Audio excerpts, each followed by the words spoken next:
खर्ग बेट ताब्यात घेण्याचा ट्रम्प यांचा विचार असल्याचं कळतंय। खर्ग बेटांवरून इराणचं 90% तेल हे निर्यात केलं जातं आणि प्रामाणिकपणे सांगतो इराणचं तेल क्षेत्र हे ताब्यात घ्यायचंय असं ट्रम्प यांनी म्हटलेलं आहे। इराणी फार मूर्ख आहेत, मला खर्ग ताब्यात घ्यायचंय। जमिनीवरची लढाई लढून खर्ग मिळवण्याचा अमेरिकेचा प्रयत्न असल्याचं आता यावरून दिसून येत आहे।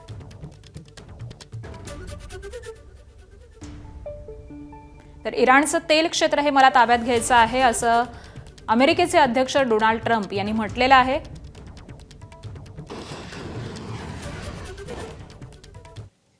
दरम्यान इराणमधील युरेनियम ताब्यात घेण्यासाठी आता अमेरिका जमिनीवरून लष्करी कारवाई करण्याच्या विचारात आहे। अध्यक्ष ट्रम्प यांनी त्यासाठी तयारी सुरू केल्याचं वृत्त हे वॉल स्ट्रीट जर्नलने दिलंय।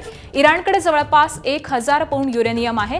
इराणला अणुबॉम्ब तयार करण्यासाठी ते आवश्यक आहे। मात्र अमेरिकेला कोणत्याही स्थितीमध्ये इराणच्या हाती अणुबॉम्ब येऊ द्यायचा नाहीये आणि त्यामुळे इराणचं युरेनियम हस्तगत करण्याचा अमेरिकेचा इरादा आहे।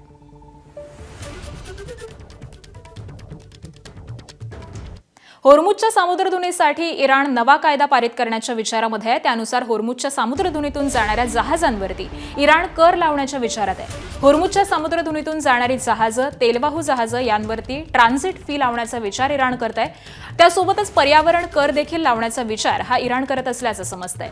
करामधून मिळणारा पैसा इराणच्या प्रगतीसाठी वापरला जाईल असा इराणचा दावा आहे। आणि अमेरिका आणि इस्रायलच्या माऱ्यामध्ये तेहरानचं प्रचंड असं नुकसान झालेलं आहे।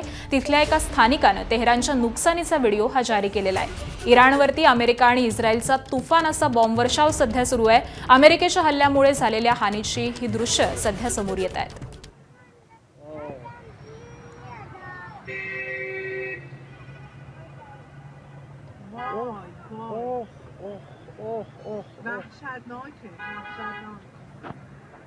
چی شد؟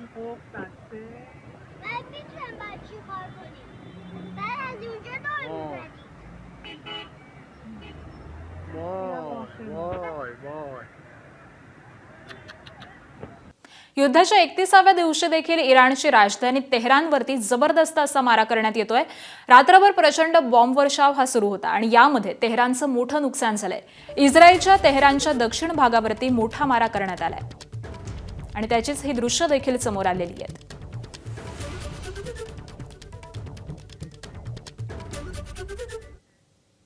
दरम्यान आखाती देशातील युद्धामुळे केंद्र सरकारनं मोठा निर्णय घेतलाय। आता पेट्रोल पंपावरती देखील रॉकेल मिळणार आहे। केंद्र सरकारनं तेल कंपन्यांना पेट्रोल पंपावरती तात्पुरत्या स्वरूपामध्ये रॉकेल साठवण्याची परवानगी दिली आहे। त्यामुळे प्रत्येक पेट्रोल पंपावरती 2500 लिटर रॉकेल हे साठवता येणार आहे। यापूर्वी पेट्रोल पंपावरती इतक्या प्रमाणामध्ये रॉकेल साठवण्यास परवानगी नव्हती, मात्र सध्याच्या परिस्थितीचा विचार करून सरकारनं ही मर्यादा हटवलेली आहे।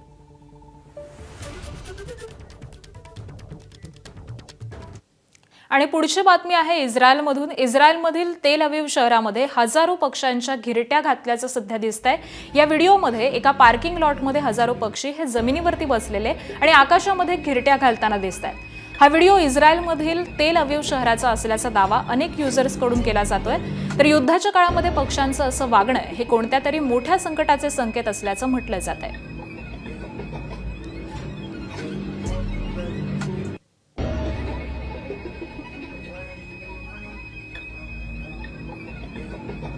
तेल अवीव शहरातली ही दृश्य आपण पाहतोय। इस्रायलमधील तेल अवीव शहरामध्ये मोठ्या प्रमाणावरती हल्ले करण्यात येत आहेत आणि त्यामध्येच ही दृश्य समोर आलेली आहेत। हजारो पक्षी हे रस्त्यावरती बसलेले आहेत, आकाशामध्ये घिरट्या घालताना दिसत आहेत। एबीपी माझा, उघडा डोळे बघा नीट।